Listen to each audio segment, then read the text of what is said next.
Nesse segundo vídeo, eu tinha deixado um gancho do slide anterior para esse slide, que era falando de algoritmos. Então eu começo com uma pergunta, mas como assim algoritmo? Então, só para não ficar solto, basta vocês saberem que eu estava falando de algoritmo ainda agorinha, por isso que eu começo falando assim. Então não estranhe isso, ok? Vamos lá. Como assim algoritmo, professor? Isso não é aula de SO? Então, quando a gente, na computação, e principalmente na hora de fazer sistemas, e particularmente no SOS, é normal você dividir os componentes do seu sistema em duas categorias: mecanismos e políticas. Os mecanismos são basicamente protocolos, hardwares e códigos que implementam uma funcionalidade, ou seja, o como fazer. Tá? Então, o mecanismo é o como. Então, por exemplo, pegar um processo, colocar na CPU e depois tirar esse processo e colocar outro, é chamado de troca de contexto, porque você está trocando o contexto da CPU de um processo para o outro. Isso, a gente vai ter uma aula sobre isso, e onde eu vou explicar como isso é feito. Ou seja, uma aula puramente mecânica. Tá? Eu vou explicar porque tem muitos detalhes importantes para você fazer uma troca de contexto e quais são os custos que essa troca de contexto leva. Um outro tipo de programas, de abordagens no SEO, de métodos, são as políticas. Políticas são algoritmos para tomada de decisão no sistema operacional. Ou seja, o qual, não é o como, não é o como trocar, é qual processo trocar. Então, depois da gente entender bem como funciona a troca de contexto e como o SEO faz para tirar um processo da CPU e colocar outro, a gente vai estudar, tá, mas qual processo?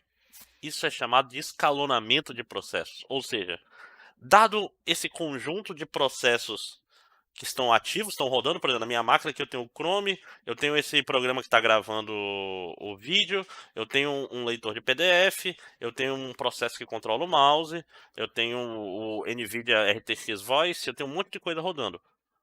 O SO tem que decidir qual desses programas vai ser o próximo a rodar toda vez que tem uma troca de contexto.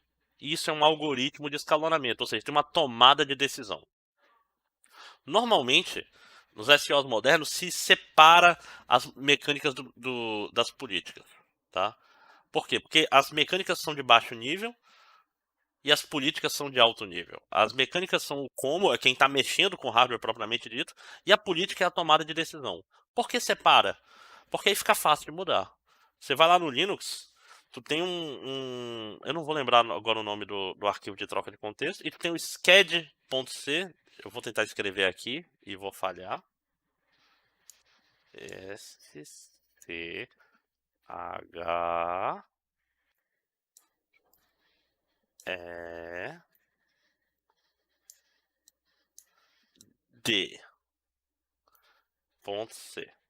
Esse cara aqui vai ter o escalonador Linux que você está usando. Você pode trocar esse arquivo por outro. Basta ter as mesmas funções com outras implementações. Então, essa política é fácil de mudar. É fácil eu fazer minha própria distro de Linux com o escalonador que eu criei. É fácil. Se eu durante essa disciplina eu tiver uma ideia, eu ou vocês, inclusive, nunca se sabe, tiverem uma ideia de um escalonador melhor do que os que tem aí, vocês têm todo o direito de usar ele. Certo? Então, isso daí é uma técnica de desenvolvimento boa, que inclusive dá para ter equipes que são focadas nos mecanismos e equipes que são focadas em políticas. Agora vamos falar um pouco do processo propriamente dito.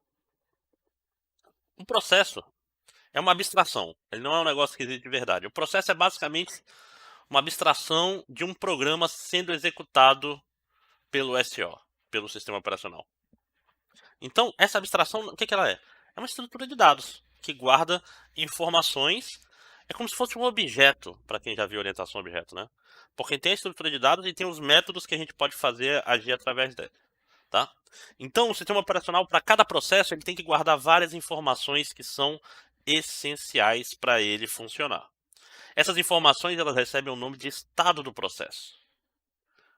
O que é o estado do processo? O processo vai ter todas as informações necessárias para esse processo rodar. Por exemplo, a própria memória do processo. Tá? O que é a memória do processo? O executável dele vai ter que estar em algum lugar na memória. Todas as variáveis que você declarou tem que estar lá. o SO tem que saber onde essas memórias estão e quais memórias pertencem a quais processos. Isso é responsabilidade do SO. Outra coisa que o SO tem que ter é uma cópia de todos os registradores do processo, incluindo, e muito importante, o Program Counter, que eu espero que vocês lembrem, é o cara que aponta para qual instrução atual e qual é a próxima instrução que tem que ser rodada, né? Também os frame stack pointers, né? Eu acho que vocês viram Assembler um pouquinho, né? Tem aquele tem o ponteiro da pilha, né, do stack, e o ponteiro do frame onde começa o heap.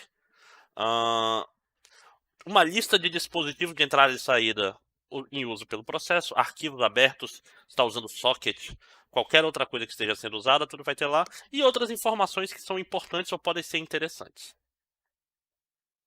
Além disso, e isso é uma coisa que a gente vai ver na próxima aula, cada sistema operacional vai ter algumas funções básicas chamadas de sistema, que a gente vai ver um pouco mais para frente também, que são usadas para manipular os processos. Tá? Na próxima aula, na quinta-feira, a gente vai... Eu não devia datar esses vídeos porque eu podia usar eles de novo. Agora deixa pra lá. A gente vai ver um pouco sobre essa chamada de sistema. Então, o sistema operacional vai ter uma chamada para criar processo. Vai ter uma chamada para destruir processo. Vai ter uma chamada para fazer o processo esperar.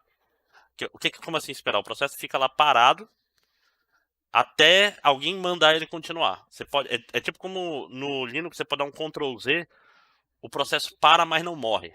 Ele fica lá waiting. Tá? Você pode ver status do processo e outras coisas. Uma coisa interessante sobre todas essas daqui é que as chamadas de sistemas, elas dependem do SO. Nossa, minha letra é horrível. SO. Então, o que eu quero dizer com isso? O Linux tem uma API, ou seja, tem as suas próprias chamadas de sistemas. O Windows tem outras completamente diferentes. Completamente diferentes. Qual é o problema disso? O problema disso é que isso faz com que programas que são compilados para Linux não funcionem no Windows e vice-versa. Por quê? Porque as chamadas de sistema do Linux são diferentes das chamadas de sistemas do Windows. Vocês talvez já tenham tido problema programando em C. Você vai programar em C no Windows, aí você pega o dev C++. Lá no final ele já bota um pause, né? Ele dá include com IO e bota um pause lá. É com IO, não é com new, inclusive, tá? Com IO é uma biblioteca que só existe no Windows. No Linux você usa stdlib e stdio e tudo se resolve. Então não é stdio, é stdio, né? Que é Standard IO de entrada e saída, tá? Então, por isso que os seus programas Windows não compilavam no Linux no computador do professor. Ou do seu amiguinho. Tanto faz. Então, ó, falar um pouco sobre a criação de processo. Como eu posso fazer para transformar um processo em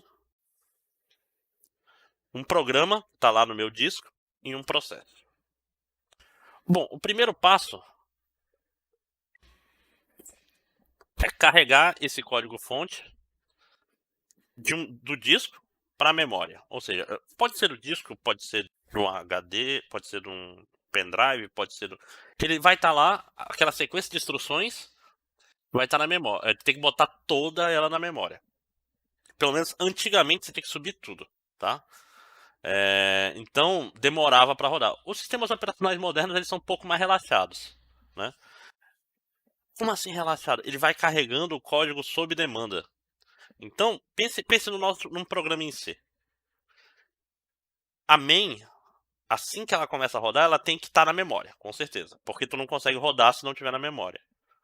Por que tem que estar na memória para você rodar? Porque a CPU pega informações na memória através do Program Counter, do PC. Não é verdade?